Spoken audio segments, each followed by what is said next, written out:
जर तुम्ही रिलेशनमध्ये असाल तर तुम्हाला ही मूवी नक्कीच आवडेल, पण जर तुम्ही वन साइडेड आशिक असाल तर ही मूवी तुमच्या आयुष्याचे लवडे तर नक्कीच लावेल. तर मी फायनली बघितली धनुष आणि कीर्ती सोनम स्टारर तेरे इश्क में. तर कशी आहे ही मूवी बोलूया, पण त्या अगोदर नमस्कार मित्रांनो, स्वागत आहे तुमचं गोष्टीपीडियाच्या एपिसोड नंबर 11 मध्ये. अगर तुम्हारा मर्द तुम्हारी गलतियों पर बिना लड़े दूर जा रहा है तर congratulations dear, you lost your मर्द. शंकर कॉलेजमधला मस्त मोला लडका विथ सम अँगर इश्यू. त्याच्या आयुष्याला घोडे तेव्हा लागतात जेव्हा सेम कॉलेजमध्ये अँगर मॅनेजमेंट करणारी मुक्ती बोलते आय कॅन फिक्स हिम.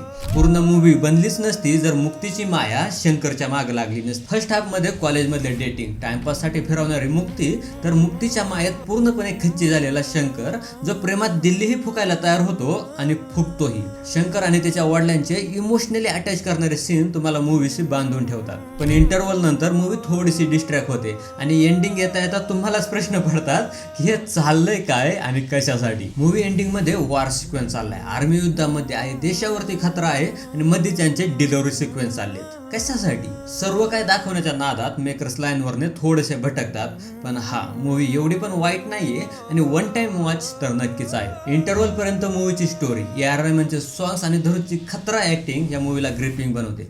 भेटूया नेक्स्ट व्हिडिओमध्ये, तोपर्यंत बघत राहा फक्त सिने गोल्ड. पण त्याही अगोदर पेजला फॉलो करा आणि व्हिडिओला लाईक नक्की करा. Thank you guys.